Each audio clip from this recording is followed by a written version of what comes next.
목사님 나오셔서 말씀하시겠습니다.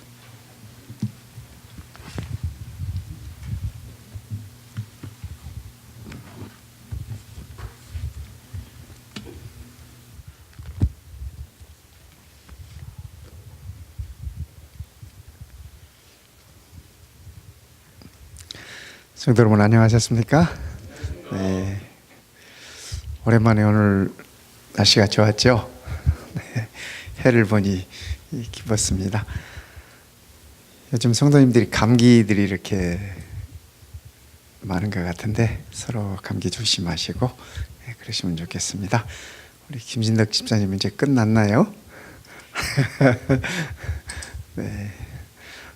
지난주 중에 우리 양기정 집사님께서 한국을 가시면서 아버님이 48시간을 넘기기 어렵다고 연락이 왔다고 그래서 그 두 부부가 한국을 나가겠노라고 그러셨어요. 근데 지난 주 중에 이제 우리 아버님이 잠드시고 장례식도 잘 마무리하셨습니다. 그래서 우리 성도님들이 기억해 주시고 또 돌아오시면 또 위로해 주시고 그렇게 해주시면 감사하겠습니다. 다행히 우리 신지숙 집사님이 한국에 계셔서 교회가 우리 집사님 통해서 꽃도 이렇게 전달할 수 있고 그랬습니다. 그래서 네.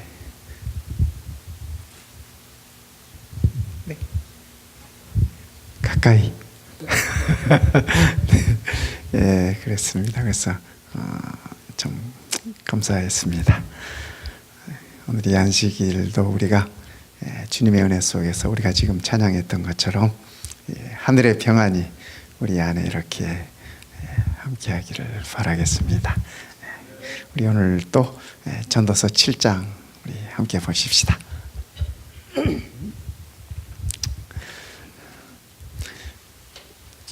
네, 오늘 2절 같이 한번 읽어볼까요? 초상집에 가는 것이 시작. 초상집에 가는 것이 잔치집에 가는 것보다 나으니 모든 사람의 2절 벌써 넘겨버리셨어요. 네, 다시 읽으십시다. 초상집에 가는 것 시작. 초상집에 가는 것이 잔치집에 가는 것보다 나으니 모든 사람의 끝이 이와 같이 됨이라. 사한 자는 이것을 그의 마음에 둘지어다. 사한 자는 이것을 그의 마음에 둘지어다. 이것이 뭐예요? 사람이 끝이 있다는 것을 항상 이렇게 이 마음에 살아있는 자는 그것을 마음에 두라 이렇게 말씀을 하셨습니다. 근데 사실 잔치집에 가는 게 더 낫잖아요. 네, 잔치집에 가면 기쁨도 있고 즐거움도 있고 풍성한 음식도 있고 뭐 그렇습니다. 그런데 우리 지혜자는 잔치집에 가는 것보다도 초상집에 가는 것이 낫다.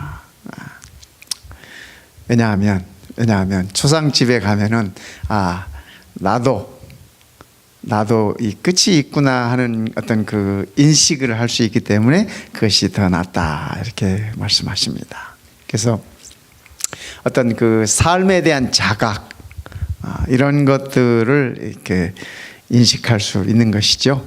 또 내 죽음에 대한 준비, 좀 너무 거창한가요? 죽음에 대한 준비라 그러니까. 그런데 우리가 누구도 피해갈 수 없는 그 길이잖아요. 또 그래서 초상집에 가면 우리가 이렇게 그 슬픔 가운데서 우리 자신들을 살피고 뭐 이렇게 되지 않습니까? 그래서 우리가 초상집에 가 있을 때마다 항상 우리 주님께서 허락하신 주님의 나라에 대한 확신을 우리가 되새기게 되고 또 소망을 우리가 또 되새기게 되고 그래서 내가 가고 있는 이 길에 관해서 우리가 생각하고 돌이킬 수 있고 반추할 수 있는 그런 축복이 임한다고 하는 말씀입니다. 히브리 9장 27절에는 이렇게 말씀하세요. 이 사한 자는 이것을 마음에 둘지라 이렇게 말씀하셨는데 한 번 죽는 것은 사람에게 정해진 것이요 그 후에는 심판이 있으리니 그래서 이 한 번 죽는 것, 이것은 우리 모든 사람에게 예외 없이 모든 사람에게 이르러 오는 것이라고 그렇게 성경은 얘기를 하고 있습니다. 그래서 사람에게 정해진 것이다. 사람에게 정해진 것이다. 이렇게 말씀하고 있습니다. 어쩌면 이 기독교는 죽음을 축하하는 종교 아닌가 하는 그런 생각이 가끔 듭니다. 아까 우리 또 찬양하면서 이 부활에 관한 찬양하셨잖아요. 그 부활에 관한 그 찬양, 이 곡도 굉장히 흥겨웠잖아요. 그죠? 네, 흥겨웠고 힘이 있고 그런 우리 찬양을 했습니다. 네. 어쩌면 죽음을 축하할 수 있는 것은 이 기독교만이 갖는 그러한 특별한 것인 것 같아요. 세상 어느 종교도 이 죽음을 이 즐거움으로 표현한 것은 없습니다. 그런데 우리가 찬미가수도 이렇게 보면은 우리가 이 초상집에서 부를 수 있는 찬양들이 대부분 즐거움들을 표현해요. 보라 즐거운 우리 집 뭐 다 그렇죠? 예. 날 구원하신 은혜 즐거워라 뭐 다 그렇습니다. 그래서 사도 바울은 이 죽음에 관해서 이렇게 얘기했어요. 빌립보 1장에 있는 말씀인데요. 이 말씀을 보면 참 우리가 조금 이렇게 생각을 하게 됩니다. 나의 간절한 기대와 소망을 따라 아무 일에든지 부끄러워하지 아니하고 지금도 전과 같이 온전히 담대하여 살든지 죽든지 내 몸에서 그리스도가 존귀하게 되게 하려 하나니 이는 내게 사는 것이 그리스도니 죽는 것도 유익함이라. 바울은 지금 죽는 것이 더 낫다 지금 그렇게 얘기하고 있어요. 그렇죠? 그 다음 말씀 보실까요? 그러나 만일 육신으로 사는 이것이 내 일의 열매일진데 무엇을 택해야 할런지 나는 알지 못하노라. 죽음인지 생명인지 무엇을 택해야 할런지 알지 못하노라. 내가 그 둘 사이에 끼어 있으니 여기 그 둘이 뭐예요? 네, 삶과 죽음이에요. 그죠? 죽음과 삶 사이에 두 사이에 내가 끼어 있으니 차라리 세상을 떠나서 이건 무슨 얘기예요? 죽어서 그 얘기예요. 그죠? 네. 차라리 세상을 떠나서 그리스도와 함께 있는 것이 훨씬 더 좋은 일이라. 그렇게 하고 싶으나 그 다음 말씀이요? 24절 내가 육신으로 있는 것이 너희를 위하여 더 유익하니라. 지금 바울의 이 얘기는 무슨 얘기예요? 지금 죽는 게 차라리 나은데, 그죠? 죽는 게 나은데 주님 곁에 가는 게 차라리 나은데 바울이 지금 이 말씀을 어디서 쓰셨어요? 감옥에서 쓰신 거예요. 그죠? 얼마나 힘들었겠어요. 저 터지고 맞고 그냥 그 차고온 이 돌바닥에서, 그죠? 참 하루하루가 괴로운 시간들이었을 거예요. 그러니까 바울이 그런 고통 속에 고난 속에 그가 생각하기를 내가 차라리 이런 고통을 당하느니 죽어서 주님 곁에 있었으면 더 좋겠다. 그런데 그렇지 못하는 이유가 뭐래요? 너희를 위하여 빌립보 교인들 사랑하는 성도들을 생각하면서 너희들에게 내가 있는 것이 더 유익이다. 이 바울이 그렇게 표현하고 있습니다. 그래서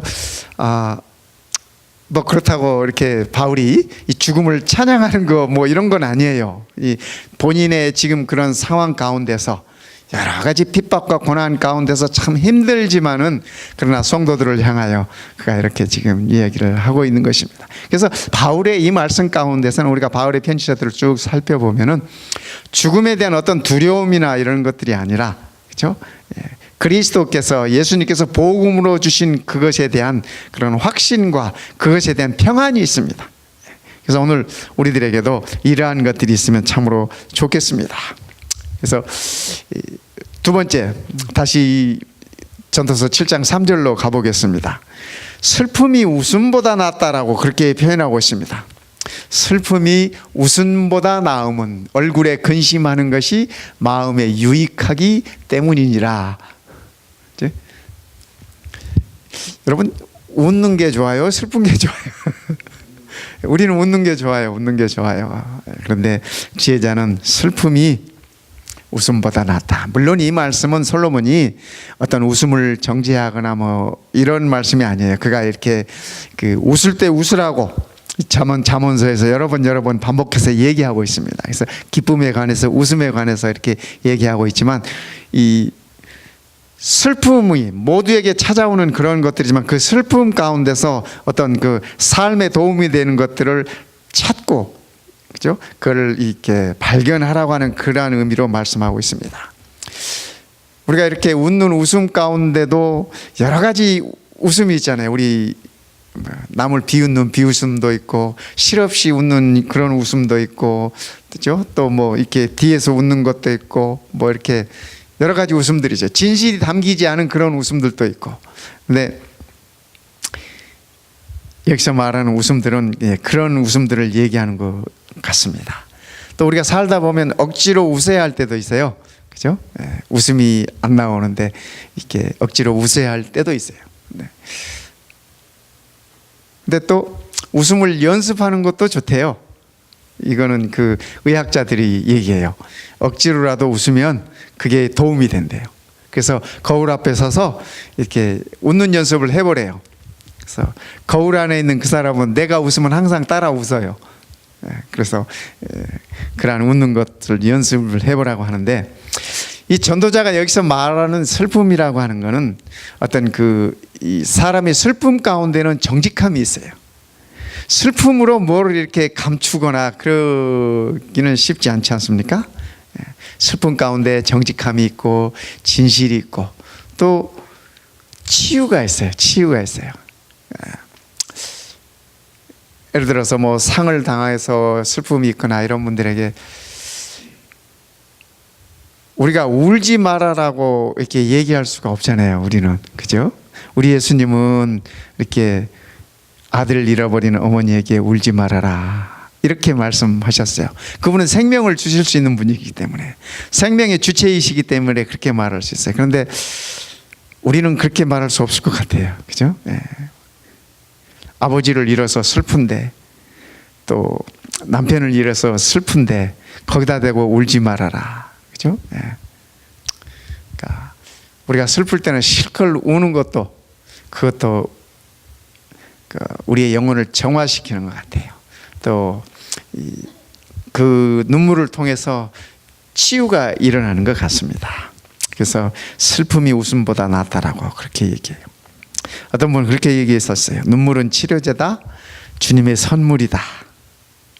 내 눈에 눈물이 마르는 날 나는 삶의 감격을 상실한 것이다. 우리 가끔 나이 먹어가면서 왜 이렇게 눈물이 마른다고 그렇게 표현들 하시지 않습니까? 근데 우리가 어떤 그런 그 감성을 또 이렇게 슬픔 가운데서도 빛을 볼 수 있는 그런 것들이 중요한 것 같습니다. 눈물로 우리의 마음의 창문을 닫게 된다. 어떤 분은 그렇게 표현했어요. 근데 우리의 삶 가운데 그 세르반테스의 작품 가운데 여러분들이 아시다시피 돈키호테라는 작품 있지 않습니까? 아시다시피 돈키호테는 이상주의자예요. 이상을 이렇게 추구하는 사람이고 늘 그냥 이렇게 멋진 말을 타고 세계 정복을 꿈꾸면서 막 이렇게. 근데 그를 따라다니는 한 사람이 있어요. 샨초라고 하는 사람인데, 이 사람은 아주 지극히 현실적인 사람. 그래서 형편없는 늙어 빠진 당나귀를 타고 이렇게 쫓아다녀요. 우리의 삶 속에 늘 어떤 그 이상적인 것과 현실이 함께 이렇게 부딪혀 있다고 하는 것을 알려주는 그러한 대목입니다. 근데 우리가 신앙생활 하면서도 늘 어떤 그 이상에만 젖어 있어도 그것도 문제예요. 그렇죠? 그래서 우리가 신앙생활 하면서 우리의 실제 생활 가운데서 우리에게 다가오는 여러 가지 슬픔이나 이런 것들에서도 우리는 이 전도자의 말처럼 거기서 우리의 삶의 이 가치와 아름다움과 또 교훈들을 우리가 찾을 수 있어야 될 것입니다. 현실로 부딪히는 여러 가지 것들에서 우리가 그리스도인의 어떤 교훈을 찾아가는 것은 참으로 중요한 것 같습니다. 성경을 살펴봐도 그렇습니다. 성경을 살펴봐도 이 기쁨의 기록보다는 슬픔의 기록이 더 많은 것 같아요. 어떤 성공의 기록보다도 그 실패, 패배에 대한 기록이 더 많은 것 같습니다. 우리가 믿음의 조상 아브라함 그러지 않습니까? 이 아브라함의 이렇게 그 기록들을, 성경에 나타난 기록들을 쭉 보다가 참 마음에 안 드는 대목이 한 대목 있어요. 이제 아브라함이 쭉 하나님의 부르심을 받아서 쭉 이렇게 우르에서 나와서 이제 가나안에서 잘 보내지 않습니까? 마지막 파이널 시험도 잘 통과하지 않습니까? 내 아들 이삭을 제물로 드려라 해서 모리아 산에서 아들도 하나님께 드리고 합격점을 받았어요. 그래서 믿음의 조상으로 우뚝 섰어요. 성경이 거기서 딱 끝났으면 좋겠어요. 아브라함에 대한 기록이. 그런데 그 후로 이제 사라가 죽고, 그죠? 아시다시피 사라가 죽고, 이제 그러고 나서 아브라함이 아들을 6을 낳았더라라고 그 부인의 이름까지 이렇게 해가지고 성경에 기록해 놨어요. 창세기에다가. 왜 그 노인네 마지막에 그 부분을 성경에 기록해 뒀을까? 저는 그게 이해가 안 가요. 아브라함의 믿음의 조상 아브라함의 삶 속에 어떤 꼭 무슨 뭐 흠집이 나는 것 같고 뭐 그러지 않습니까? 제가 보니까 우리 집사님들도 그런 분들 계시더라고요. 어느 목사님이 사모님 돌아가시고 재혼했는데 막 밉다는 둥 뭐 이렇게 하시는 분들이 있더라고. 좀 천천히 가기는 왜 이렇게 또 빨리 가냐는 둥 뭐 이렇게 하면서. 네. 아브라함의 기록 가운데 왜 그 부분을 넣어놨을까? 전 지금도 이해가 안 가요. 나중에 하늘에 가서 한번 여쭤볼래요. 하나님께 왜 그 부분을 적어놨나. 근데 그냥 아브라함 거기서 딱 모리아 산에서 딱 끝내줬으면은 좋잖아요. 근데 그분의 그 인간적인 그 지극히 인간적인 그 부분, 그죠? 그 부분을 이렇게 성경에 이렇게 남겨놨어요. 그래서 왜 그러셨을까? 아시다시피 또 이 다윗 왕도, 그죠? 다윗 왕도 그가 참 가장 훌륭한 왕으로서 기억되는 분이잖아요. 근데 가장 드러내놓고 싶지 않은 부분을 성경은 자세히도 적어놨어. 그죠? 네, 자세히도 적어. 솔로몬도 마찬가지. 이 전도서를 기록한 이 솔로몬도 마찬가지 아닙니까? 근데 왜 성경은 그런 기록들을 그렇게 낱낱이 남겨뒀을까? 여러분들은 어떻게 생각하십니까?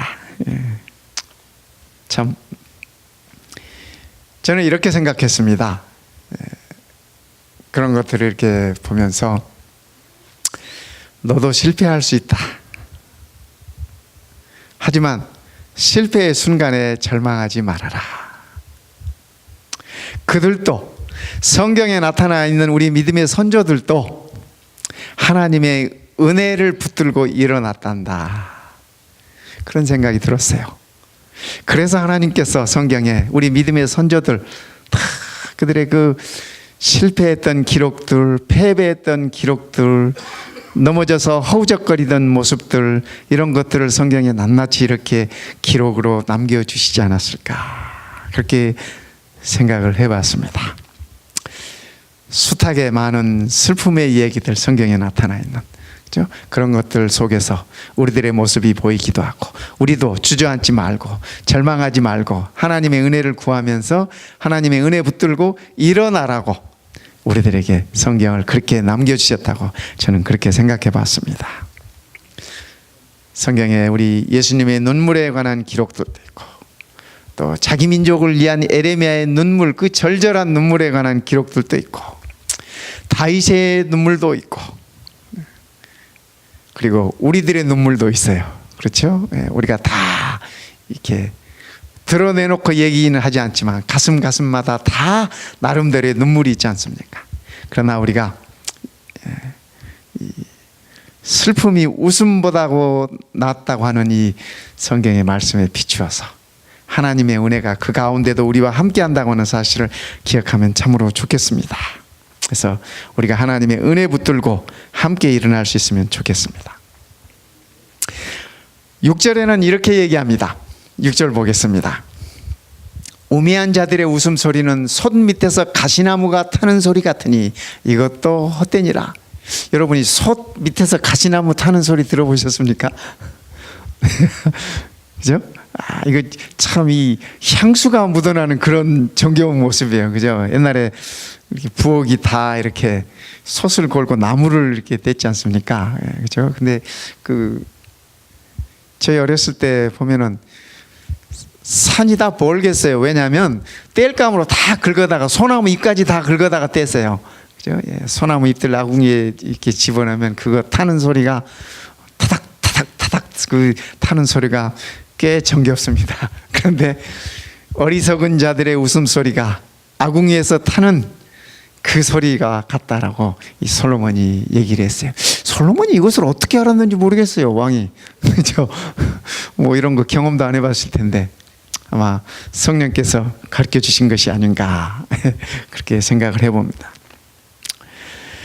지혜로운 자의 책망이 우매한 자의 노래보다 낫다.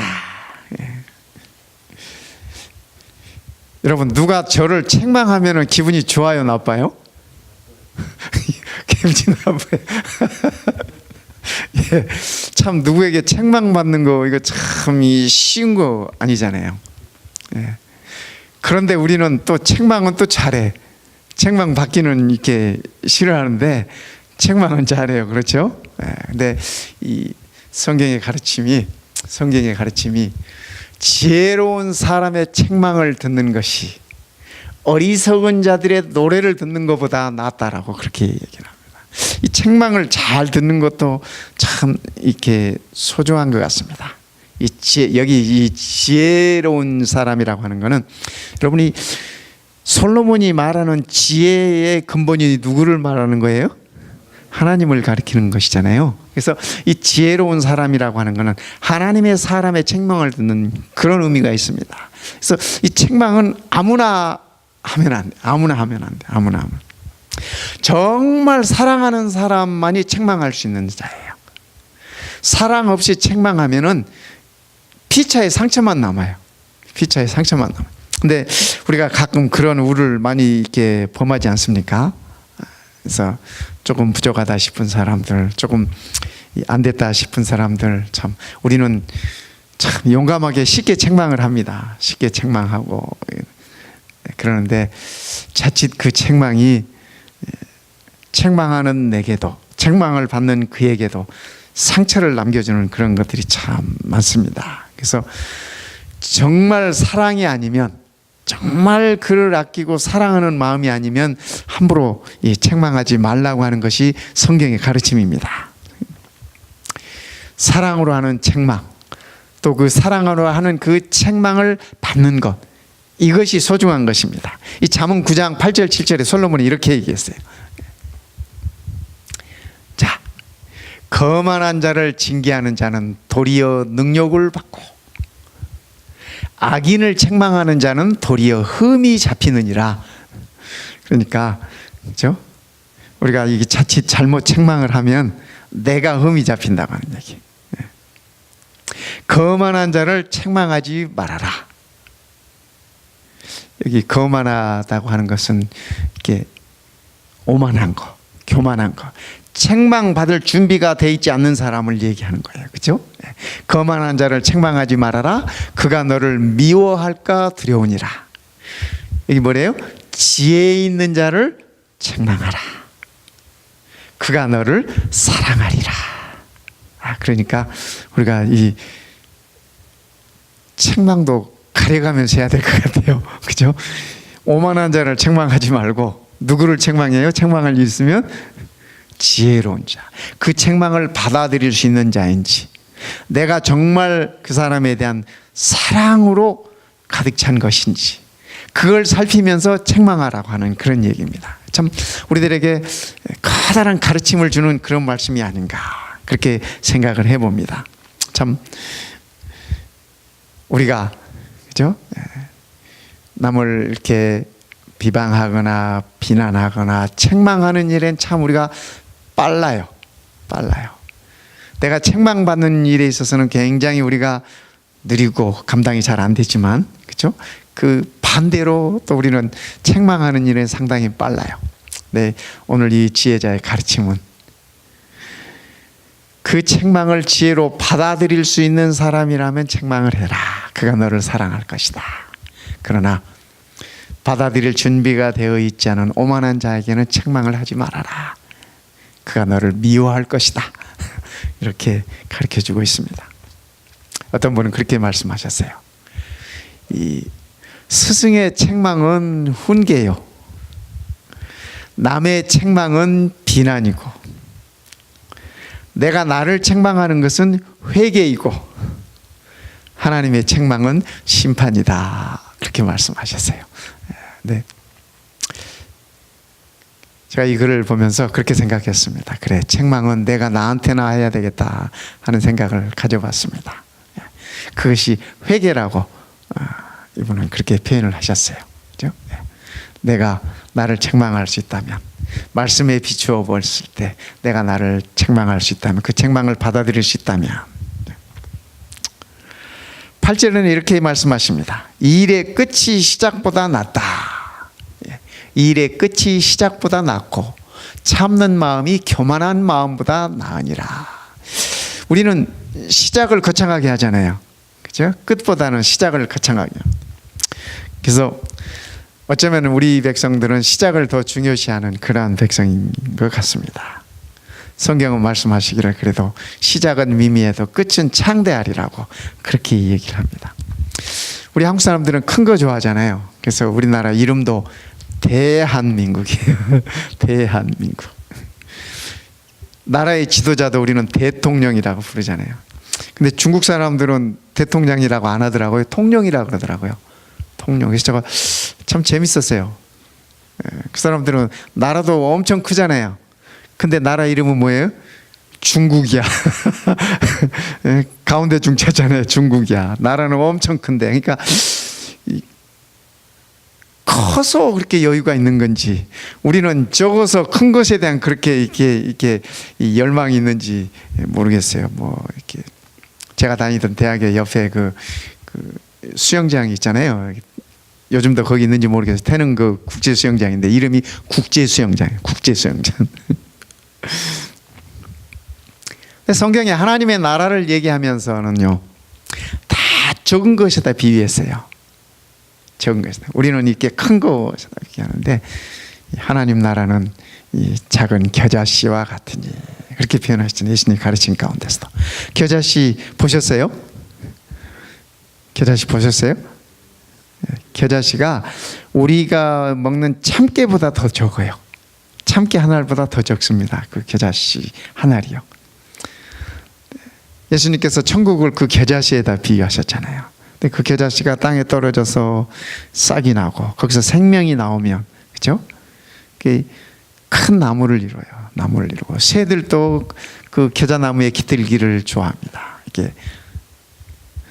네, 천국은 그런 것이다. 예수님께서 그렇게 말씀하셨어요. 그래서 참 이 시작은 미미하지만 그 끝은 창대한 모습으로 이렇게 일러줍니다. 예수님께서 이 땅에 오실 때도 어디에 태어나셨어요? 그렇죠? 이 마국간에 어린아이로 태어나셨잖아요. 어린아이로. 예수님이 어린아이로 태어나지 않고 성인으로 오셨더라면, 그렇죠?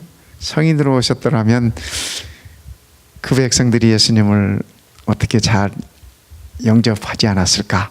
뭐 그런 생각도 가져봅니다.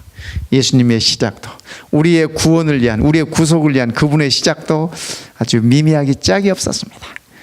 마을 구육간에서 작은 어린 생명으로 시작하셨습니다.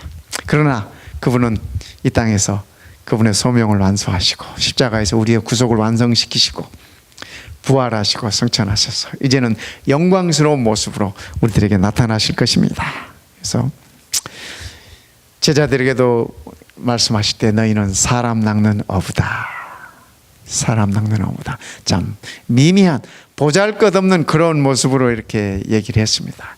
그러나 그렇게 시작한 이 복음이 세계를 정복할 것이라고 하는 말씀을 우리 주님께서는 늘 이렇게 해 주셨습니다. 그래서 참 아름다운 분들도 시작이 아름다운 것보다도, 사람이 태어남이 아름다운 것보다도, 그렇죠? 이렇게 인격 있게 참 이렇게 덕이 있게 잘 잘 마무리하시고 이렇게 가시는 분들을 보면 정말 존경스러워요. 존경스러워요. 또 이렇게 나이 드신 어른들 이렇게 보면은 또 이렇게 정말 대나무처럼 늘 푸른 이렇게 소나무처럼 이렇게 덕 있는 모습으로 계시는 모습들을 보면 절로 고개가 숙여지지 않습니까? 그리고 존경이 가잖아요. 그래서 이 뒷모습이 참 아름다운 것이 얼마나 좋은가 하는 얘기를 우리가 이 말씀 속에서도 볼 수 있습니다. 일의 끝이 시작보다 낫다. 시작보다 낫다. 여러분이 할렐루야라는 게 성경 어디에 나오죠? 구약에는 어디에 나와요? 시편에 나와요. 시편에만 나와요. 신약에서는요? 신약에서 할렐루야 나오는 거 보셨어요? 예, 요한계시록 19장에서만 나와요. 다른 데는 없어요. 요한계시록 19장에서. 요한계시록 19장은 그 어린 양의 혼인잔치에 관한 그 기록인데 하늘에서 이렇게 큰 합창이 이루어져요. 허다한 무리들이 찬양해요.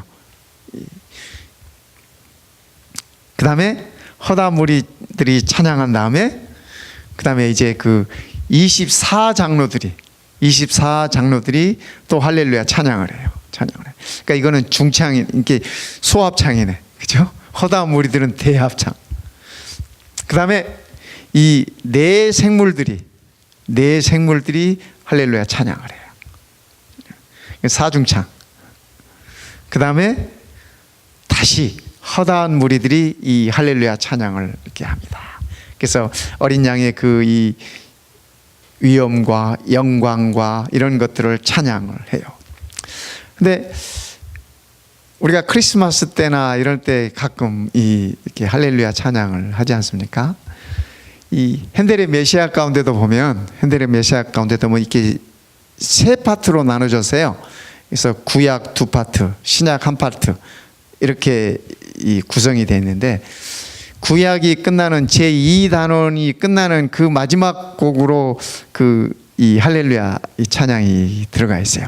할렐루야 찬양이 들어가 있고 그 가사는 요한계시록 19장에 나오는 말씀 그대로 옮겨 놓은 거예요. 그 할렐루야 찬양의 가사가.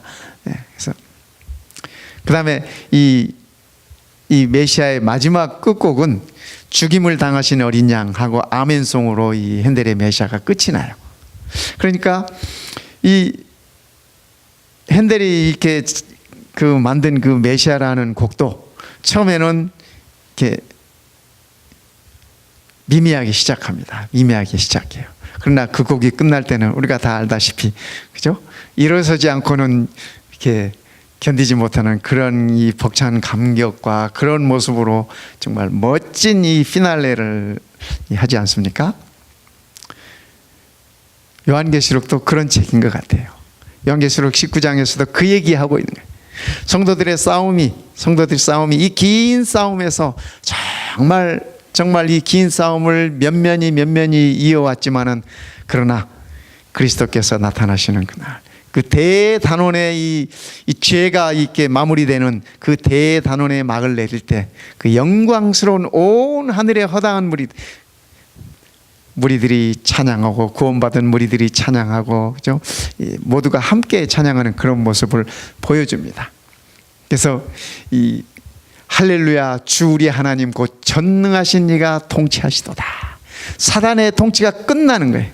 사단의 통치가 끝나고 이제는 전능하신 죽임을 당하신 어린 양이 영원히 통치하신다고 하는 이런 그 정말 영광스러운 그 하늘의 찬양을 우리가 여기서 보는 것입니다.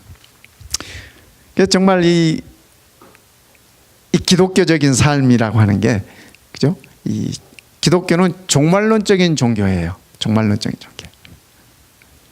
근데 뭐 우리가 이 종말론적인 종교라고 하니까 좀 이렇게 낯설 수 있습니다. 근데 여러분들이 사복음서부터 이렇게 쭉 보시면, 그죠? 보시면 제자들이 예수님께 던져요. 질문을. 세상의 끝에는 무슨 일이 있겠습니까? 예수님께서 세상 끝에는 이런 일들이 있을 것이다 라고 쭉 설명을 합니다.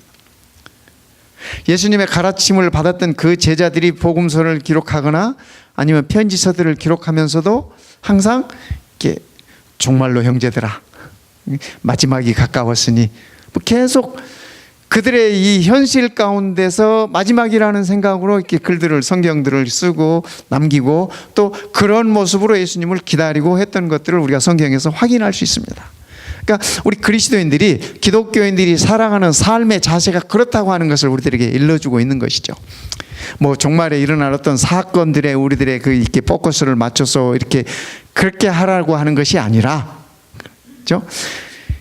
내게 끝이 곧 있다라고 하는 이 전도서의 말씀처럼 끝이 있다라고 하는 사실을 인식하면서 그것을 준비하는, 그죠? 그것을 준비하는 그런 삶을 살아야 된다라고 전도자는 우리들에게 일러주고 있는 것입니다. 그래서 내 삶의 끝이 있다라고 하는 그런 인식을 가지고 오늘을 살아라 라고 하는 것이 예수님의 가르침이었습니다. 또 신약 성경의 가르침이었습니다. 우리 믿음의 선조들의 가르침이었습니다. 오늘 우리도 마찬가지인 것입니다. 제 삶에도 분명히 끝이 있습니다. 그게 언제일지 모르지만은 그러나 제 삶에도 분명히 끝이 있어요. 그래서 내 삶에도 끝이 있다라는 생각을 갖고 내가 오늘을 매일매일을 하나님의 은혜를 의지하면서 감사하면서 그렇게 살아야 된다고 하는 얘기입니다. 그래서 이런 자들에게 8절로 다시 돌아가 보면 참는 마음이 교만한 마음보다 낫다. 그렇게 참는 마음이 교만한 마음보다 낫다. 그래서 성경에서 가장 이렇게 그리스도인의 아름다운 덕목으로 꼽는 것이 뭘까요? 인내. 그죠? 예, 우리가 요한계시록에서도 얘기했잖아요. 성도들의 인내가 여기 있나니 저희는 하나님의 계명과 예수의 증거를 가진 자들아. 그래서 성경에서 성도들의 첫 번째로 꼽는 덕목을 인내라고 얘기를 하고 있습니다. 인내라고 있어요. 이 성경 인류 역사가 창세기부터 요한계시록까지 쭉 오면서 얼마나 많은 하나님의 자녀들이, 하나님의 백성들이 참았어요. 그죠? 인내했어요. 그러니까 우리도 조금만 더 인내하십시다. 조금만 더 인내하시면 오실 이가 오시고, 그죠? 이 사단의 통치가 끝나고 전능하신 죽임을 당하신 어린 양이 영원히 통치하실 것입니다. 그래서 성도들에게 필요한 첫 번째 덕목은 인내라고 얘기를 합니다. 시련은 우리들에게 인내를 주고, 그렇죠? 성령의 이 열매 중에도 인내가 포함되어 있지 않습니까? 그래서 우리가 참는 것을 배우는 것이 참 좋겠습니다. 교만한 마음보다 낫고 참는 것이 교만한 마음보다 낫다. 이 전도자가 말하는 교만한 마음이라고 하는 것은, 그죠? 이 하나님 없이 사는 자의 모습을 얘기하고 있는 것입니다. 왜냐하면 하나님과 함께 사는 자들은 하나님 앞에서 교만할 수 없어요. 그렇죠? 하나님 앞에서 교만이라는 단어조차 꺼낼 수도 없는 거죠. 그래서 이 교만한 마음보다 낫다고 하는 것이 바로 그 말씀입니다. 아시다시피 우리 하나님의 속성도 오래 참으시는 분이시잖아요. 그렇죠? 우리 예수님도 오래 참으시는 분이시잖아요. 그러니까 우리도 조금만 더 참으십시다. 야고보 1장 3절에는 이렇게 말씀하십니다. 야고보 1장 3절과 4절에는 이렇게 우리들에게 말씀을 주십니다.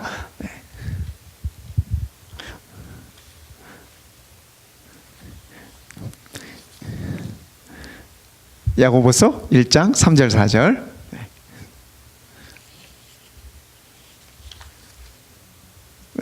안 나오나요? 예. 1장 3절 4절입니다.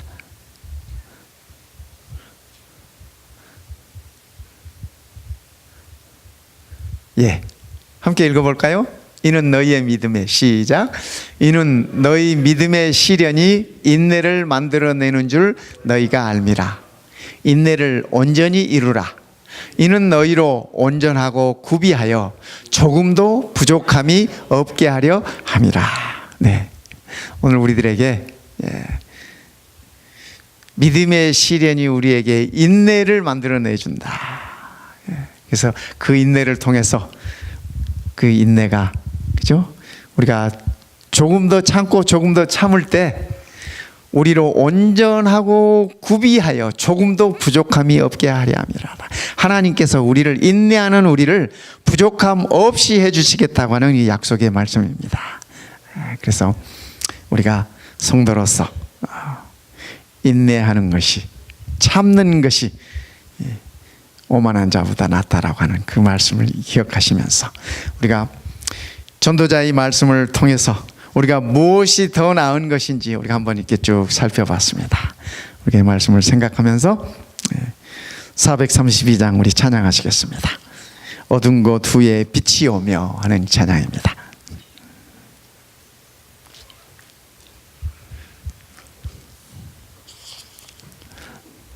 432장입니다. 네.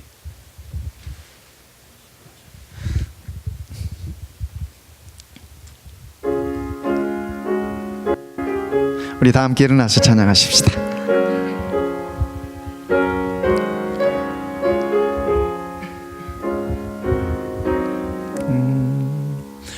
어두운 곳 위에 빛이 오며 바람 분 후에 잔잔하며 소나기 후에 빛나며 수고한 후에 쉼이 있네. 연약한 후에 강건하며 해로운 후에 유익 있고 눈물 난 후에 찬송하며 씨 뿌린 후에 추수되네. 고생한 후에 평안하며 슬퍼한 후에 기쁨 있고 멀게 된 후에 가까우며 외로운 후에 사랑 있네. 고통한 후에 일하오며 죽음 후에는 부활 있고 십자가 후에 승리하니 이러한 길이 참 길일세. 우리 아버지, 우리에게 죽음이 있음을 압니다. 그러나 죽음 후에 부활이 있음을, 영원한 생명이 있음을 또한 압니다.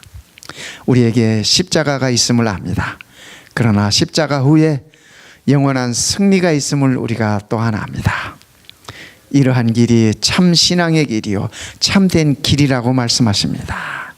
길이요 진리요 생명이라고 말씀하시는 우리 주님 따르기를 원합니다. 우리를 위하여 죽임을 당하신 어린 양이 우리를 어디로 인도하든지 우리가 그 길을 따르기를 원합니다. 오늘 이 안식일이 어린 양과 함께 동행하는 아름다운 안식일 되도록 축복하여 주시옵소서. 이제는 우리가 이 세상의 어두움을 바라보지 않게 하시고 우리의 시선을 이 땅에서 들어 하늘의 영광스러운 모습을 보게 하시고 우리 주님의 아름다운 모습을 보게 하시고 우리를 향한 그 영원한 사랑에 우리가 바라보게 하여 주시옵소서. 우리 주님 예수님의 이름으로 간절히 기도드리옵나이다.